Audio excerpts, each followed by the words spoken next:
లచ్చి, అదిగో అల్లుడు గారు వస్తున్నారు.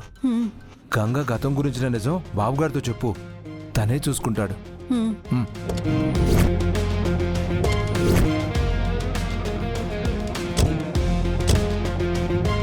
పిన్నే బాబాయ్ మీరేంతసేపు వచ్చి?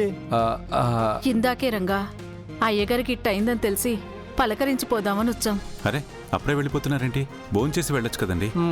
మీ పెద్దమ్మగారు కడుపు నిండా పెట్టారులే అయ్యా. నువ్వు ఊరుకోయ్యా.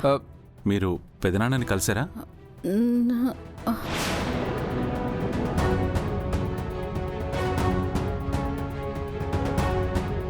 మీరు అడ్డంగా నిలువుగా తల ఊపుతుంటేనే అర్థమైపోయినది. పెదబాపు ఏటన్నదే? ఏటనలేదు రంగా. పెద్దమ్మ మిమ్మల్ని బాధ పెట్టుంటే క్షమించండి. పెదనాన్నకి ఇలా జరగడం వల్ల ఆవిడ కూడా బాగా డిస్టర్బ్ అయ్యారు. మేము అర్థం చేసుకోగలం బాబు, కానీ గంగే అమ్మగారికి కాస్త ఎదురు మాట్లాడింది. మళ్ళీ మీకు తెలిస్తే గంగనేమైనా అంటారేమోనని ముందుగానే చెప్తున్నా. పర్వాలేదండి, మిమ్మల్ని ఎవరైనా ఏమైనా అంటే గంగ ఎలా రియాక్ట్ అవుతుందో నాకు తెలుసు. మమ్మల్ని ప్రాణంగా ప్రేమించే గంగకి మేము అన్యాయం చేస్తున్నామని బాధగా ఉంది బాబు.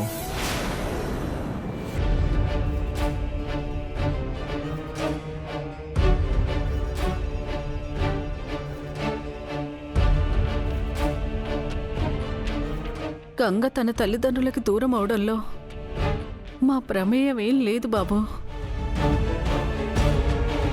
తన కన్న తండ్రి గంగని వద్దు అని వదిలించుకున్నాడు.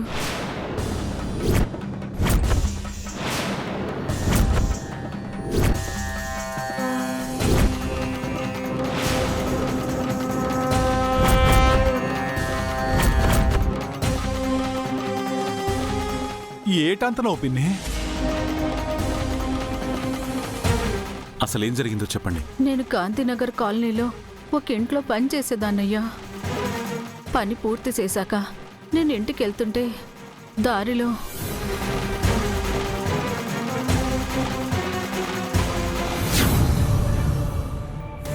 ఈ విషయం ఇంకెవరికీ తెలియకూడదు.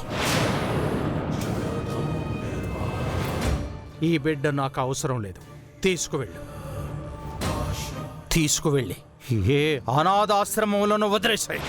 సార్ ఇంకొక్కసారి ఆలోచించండి సార్, కన్నబిడ్డ కదా. నా ఆశయాన్ని నిలబెట్టడానికి పనికిరాని ఈ బిడ్డ నాకు అవసరం లేదు. చెప్పింది చెయ్యి. వెళ్ళో. నా ఆశయాన్ని నిలబెట్టడానికి పనికిరాని ఈ బిడ్డ నాకు అవసరం లేదు. అవసరం లేదు. అవసరం లేదు. అవసరం లేదు.